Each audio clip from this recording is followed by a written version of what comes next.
आरव के ऑफिस की वार्षिक पार्टी चल रही थी। संगीत, नाच, खाना पीना सब जारी था। वह एक कोने में बैठकर अपने ड्रिंक को हिला रहा था जब उसकी नजर एक अनजान लड़की पर पड़ी। वह भी अकेले बैठी थी, एक गिलास पानी के साथ, अपने फोन में कुछ देख रही थी। उसकी साड़ी काली सीधी सादी जो उसके गोरे रंग को और भी निखार रही थी।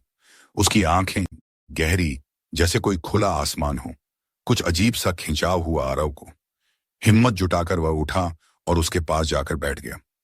क्या आप यहां काम करती हैं? यह था उसका पहला सवाल। उसने अपनी आंखें उठाईं, एक हल्की सी मुस्कुराहट उसके होठों पर तैर गई। नहीं, मैं यहां एक दोस्त के साथ आई थी। वह तो किसी के साथ नाचने लग गई। नाम पता चला अनया। बातें शुरू हुई तो रुकी नहीं। किताबों से लेकर फिल्मों तक, सफरों से लेकर सपनों तक। लगता था जैसे वे एक दूसरे को बहुत अरसे से जानते हों। वे हजारों लोगों के बीच थे, पर उनकी दुनिया सिर्फ उन दो के आसपास घूम रही थी। पार्टी खत्म हुई। बाहर बारिश होने लगी थी। भीड़ में वे एक साथ चल पड़े, टैक्सी स्टैंड की तरफ। कहाँ छोड़ूं? आरव ने पूछा। अनया ने कुछ देर सोचा, फिर सीधी आंखों से उसे देखा। तुम्हारे घर चलूंगी। आरव का दिल धड़क गया। उसने कुछ नहीं कहा, बस हाँ में सिर हिला दिया। टैक्सी का सफर खामोशी में कटा। उनकी उंगलियां आपस में उलझ गई थीं। कोई शब्द नहीं, बस एक धीमी सी गर्मी का एहसास। घर पहुंचकर आरव ने 2 गिलास पानी मांगे। वे सोफे पर बैठे थे। बारिश की आवाज आने लगी। अनया ने अपने बाल खोल दिए, जो चांदनी की तरह उसके कंधों पर बिखर गए। तुम बहुत खूबसूरत हो, आरव ने कहा, बिना किसी नाटक के। अनया ने कुछ नहीं कहा, बस उसकी तरफ बढ़ी और उसके होठों को अपने होठों से छुआ। यह छुआट को आग लगा गई। वे एक दूसरे के करीब आते गए जैसे कोई खींच रहा हो। आरव ने उसे उठाकर अपने बेडरूम में ले जाने की इजाजत मांगी। आंखों ही आंखों में अनया ने सिर हिला दिया। कमरे की हवा में खुशबू और सांसों की आवाजें घुल मिल गईं। आरव ने धीरे से उसकी साड़ी की झिप खोली। कपड़े जमीन पर गिर गए। एक दूसरे के जिस्मों का सामना हुआ। चांदनी उनके जिस्मों पर पड़ती नाजुक निशानों की तरह। आरव ने उसे नरमी से बिस्तर पर लिटाया। उसके हाथों ने अनया के जिस्म का सफर शुरू किया, गर्दन से लेकर कंधों तक, छाती से लेकर कमर तक। हर छुआट नई कहानी लिख रही थी। अनया की आंखें बंद थीं, पर उसके होंठ कुछ कह रहे थे। वह उसका हाथ पकड़कर अपने सीने पर रख देती, जहां उसका दिल तेज धड़क रहा था।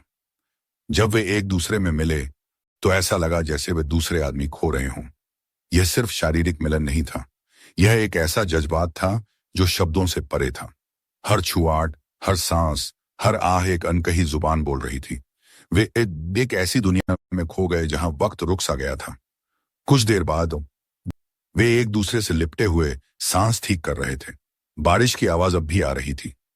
ये अक्सर करता है क्या? अनया ने पूछा। उसका सिर आरव के सीने पर था। नहीं, आरव ने कहा, सच बोलते हुए। पहली बार इतना कुछ महसूस कर रहा हूं। अनया ने मुस्कुराकर उसकी छाती को छुआ। मैं भी। सुबह हुई। सूरज की किरणें कमरे में आकर गिरी। अनया उठी, अपने कपड़े पहने। वह जा रही थी।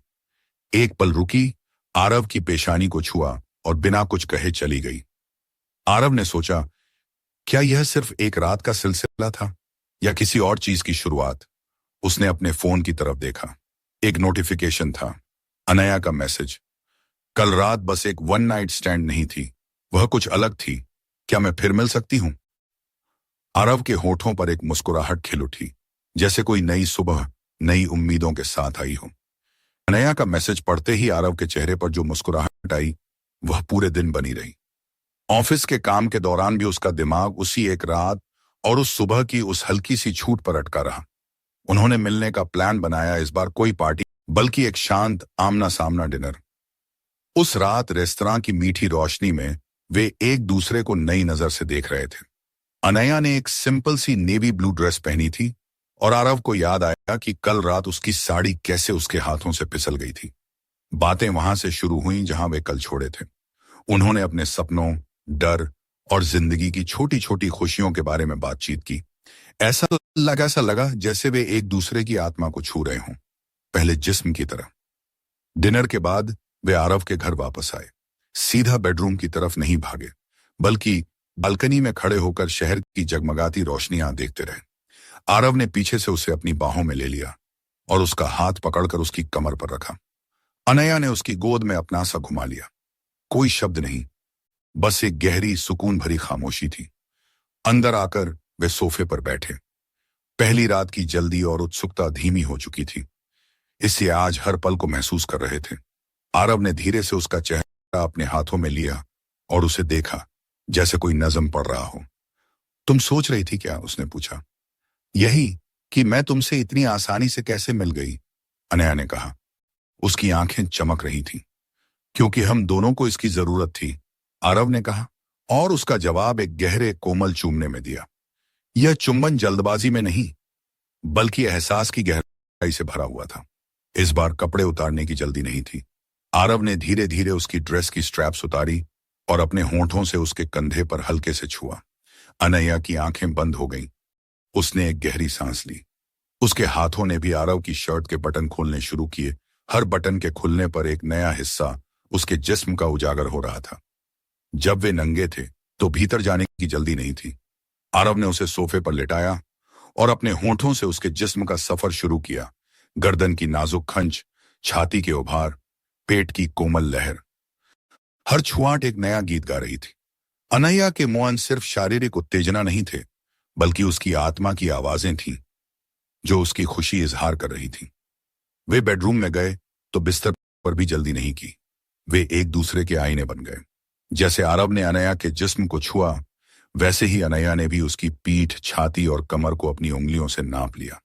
यह पहचान का पल था, सिर्फ देखने का नहीं, बल्कि छूकर, सुनकर और महसूस करके जानने का। जब आखिर वे एक हुए तो ऐसा लगा जैसे दो दरिया आपस में मिल रहे हों। यह एकता इतनी पूरी थी, इतनी गहरी, कि लगता था जैसे वे एक ही प्राणी के दो हिस्से हों, जो बहुत अरसे बाद मिले हों। वे एक दूसरे से इतनी करीब थे कि उनकी सांसें भी एक दौर में चलती थीं।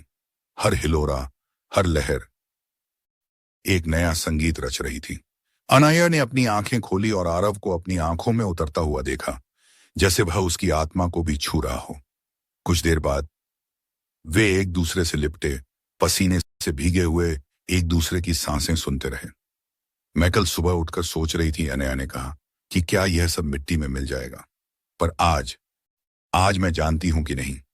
आरव ने उसे करीब किया, क्योंकि हम दोनों ही इसे मिट्टी में मिलने नहीं देंगे। वे रात भर सोते नहीं रहे, बातें करते रहे, एक दूसरे को गले लगाते रहे और फिर प्यार की गहराइयों में खो जाते रहे। हर बार का मिलन नया, ज्यादा कॉन्फिडेंट, ज्यादा जिम्मेदार सा लगता था। सुबह हुई तो अनया ने नहीं जाने की बात नहीं कही। वे साथ में नाश्ता बनाए, एक दूसरे को कुछ अधूरी, कुछ बेसुरी सी गजलें सुनाए, कॉफी पीते हुए आने वाले कल की बातचीत की। यह एक रात का सिलसिला नहीं था, न ही सिर्फ एक नए रिश्ते की शुरुआत। यह वह पल था जब दो आत्माएं एक राह चलना सीख रही थीं, जहां एक रात की यादें एक जिंदगी भर के संगीत का आगाज बन सकती थीं। और आरव को एहसास हुआ कि यह कहानी अभी तो शुरू हुई है।